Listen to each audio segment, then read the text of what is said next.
Google Bard is Google's answer to OpenAI's ChatGPT. Does it hold a candle to it? Well, a $120 billion mistake on the day of its launch says otherwise. Let's talk about it. This is Don't Fear Grit with Rob Taormina. Marketing strategies and advertising technologies to help you build a better business. Well, all the talk over the last 2 months has been centered around ChatGPT, and it's gotten the attention of everyone, from young kids to old people, and people are either loving it, calling it an answer to the prayer, or they're hating it, saying it's the devil in disguise. Wherever the case may be for you, the fact is it has taken the world by storm, and it is absolutely a game changer. It is a market disruptor to the point where it has the attention of Google, and like many other people are trying to desperately play this game of catch up to release their own version of it so that they don't get sort of lost in the shuffle here. Because one of the things that people were saying right off the bat is that it is better than Google search, that it actually reveals all of the bad aspects and the challenges and the problems that people and the struggles people have with Google search, and that ChatGPT solves all those problems. So it's going to be the new search. So Google, obviously, like I was saying before, felt like, we got to really quickly come up with our own product and really, really quickly bring it to market before that happens. So they did just that. And they released Google Bard. I will probably say right off the bat that the name should even reveal to you how their launch went. But Google Bard, you just do a little search on Google and says, Google's answer to ChatGPT. And right off the bat, they have right at the front, the first thing that everyone's going to read within the search is a big claim. Now, we all know about making big claims, right? Well, this is what's about to happen here. Let's read this. Bard. And it says, and on Monday, for those of you, by the way, who are not watching on YouTube, there's my little disclaimer. I know if you're listening, I'm going to do my best to describe this, but those of you who are watching this particular podcast episode, you're going to be able to see the reference here. But we got this Google search open, and I search Google answer to ChatGPT, and this is what it says. Bard. And on Monday, Google presented Bard, its own AI chatbot. The tool, which is currently in the testing phase, works very similar to ChatGPT, although Google says that it is more powerful and reliable.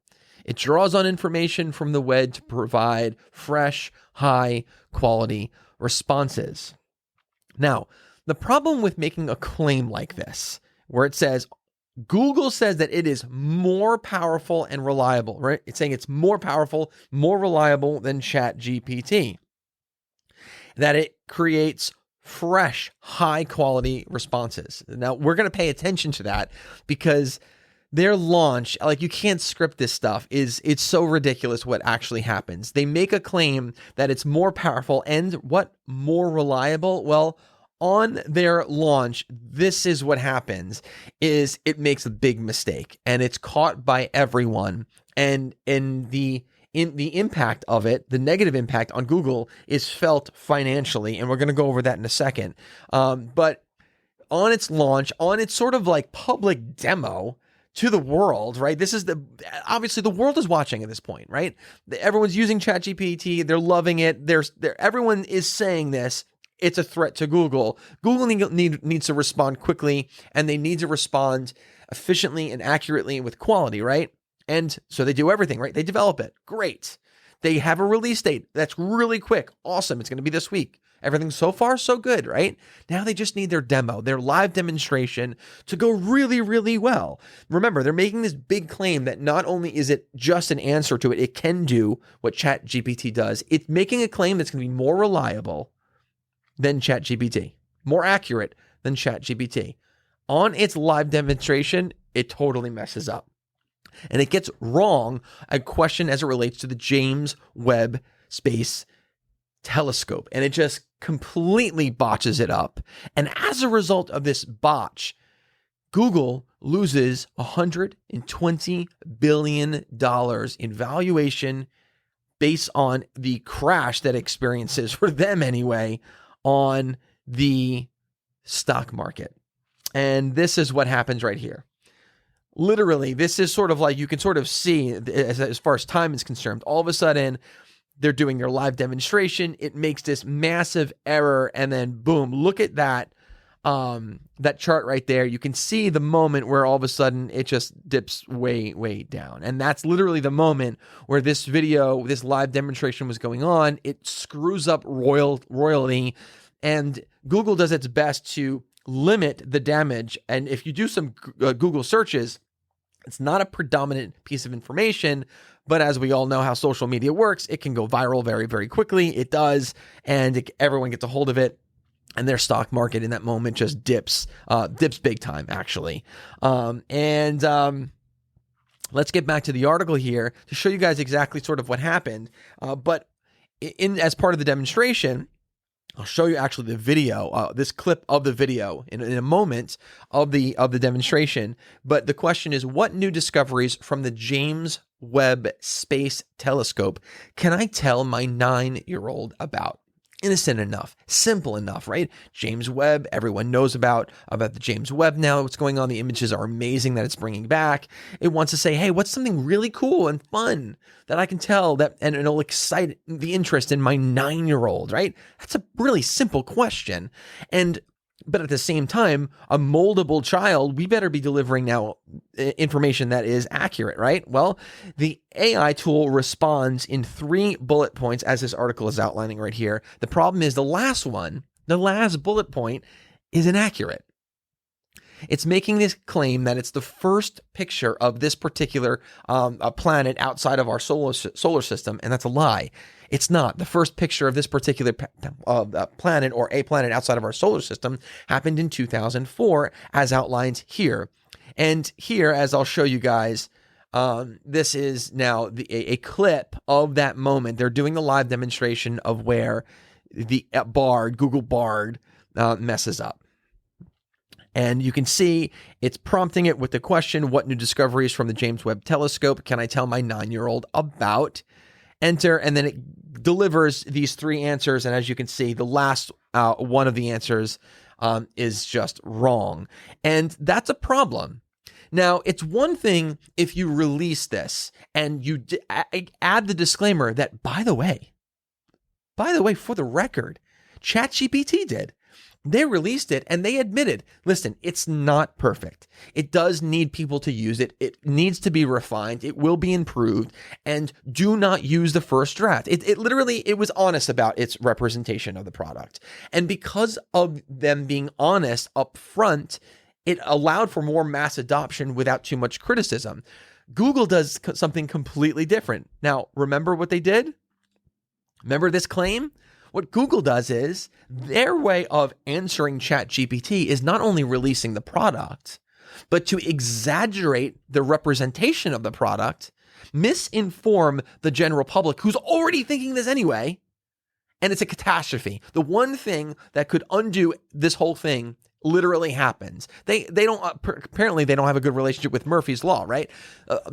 This was not good. This was not smart damage control on the part of Google to, number one, I think, release this too quickly without doing more tests to prevent this from happening, because they could have. They could have absolutely, as part of the demonstration, already pre-programmed it with a question and already sort of even reviewed the answers that it was going to give. That you can do that. And I don't know. I doubt that they did that based on the fact that there was an error. And number 2, when you're going to release something, especially this quickly and as a response, don't make claims that you can't back up with evidence. You can't do that. Because the second the evidence floats to the top, because the cream will always float, right? It will always rise. You're always going to find out. If you are going to build a claim based on lies, the lies is a weak foundation, and you're going to crumble. And in this case, this is what happened. They decided to build up the reputation and expectation of Google Bard by making a claim that they actually had no evidence to support. And as a result, what happened? It's a $120 billion mistake.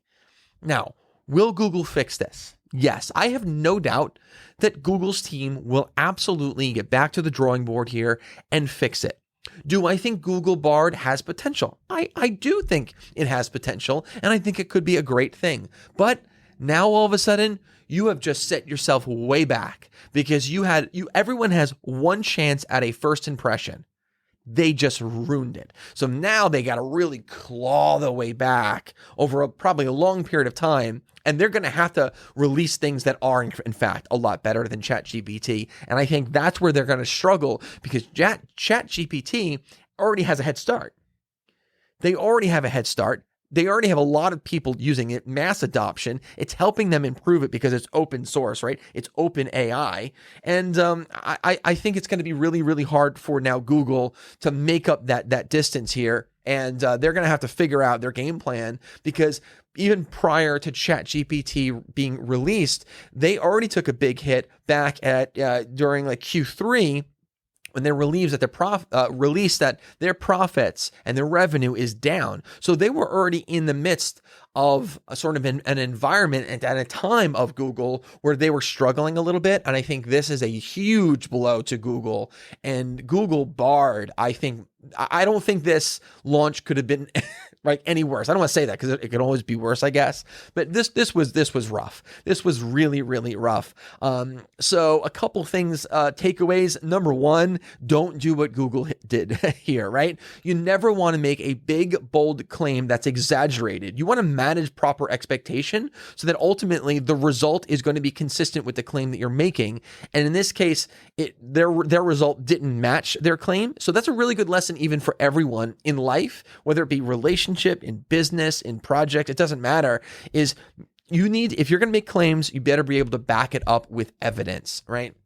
So that's a really, really big takeaway. Another big takeaway, honestly, is if a conglomerate like Google is now reacting almost like, honestly, this appears to me like almost like a desperate play, how quickly they did this. But if a major tech company like Google is reacting to the ChatGPT response, that also sort of gives it more credibility.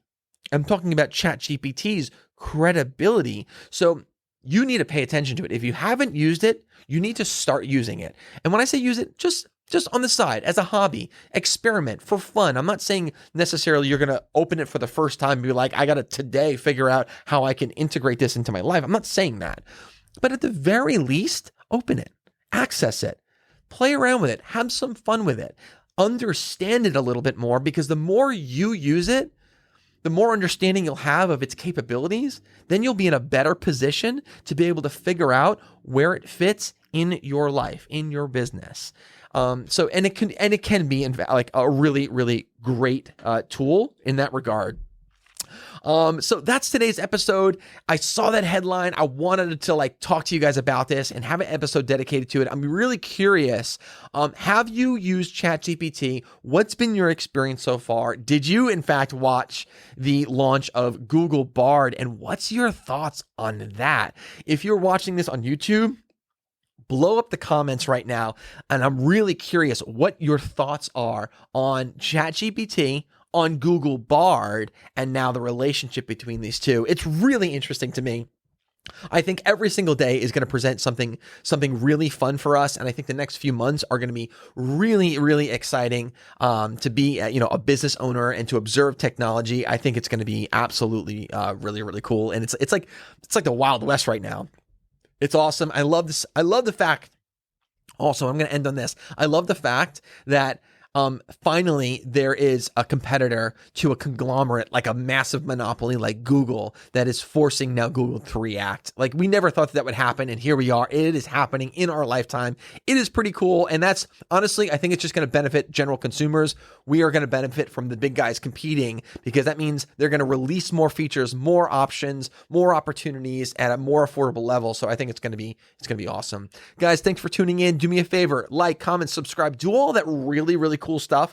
If you're a listener of the podcast, awesome. Share this with someone. If you haven't yet gone to our YouTube channel though and subscribe there, do me a favor. We're going to be doing a lot more content even outside of the main show. Like, the main show is Don't Fear Grit, and we're always going to have our open long format there. But we're going to be doing some more things and chopping things up into smaller formats and releasing that only on our YouTube channel. So do me a favor, if you can find this on YouTube, Don't Fear Grit, subscribe to that channel and start commenting on some stuff. That would be huge as well. Guys, appreciate you guys. Remember, don't fear the process and don't fear grit. Take care. We'll see you next time.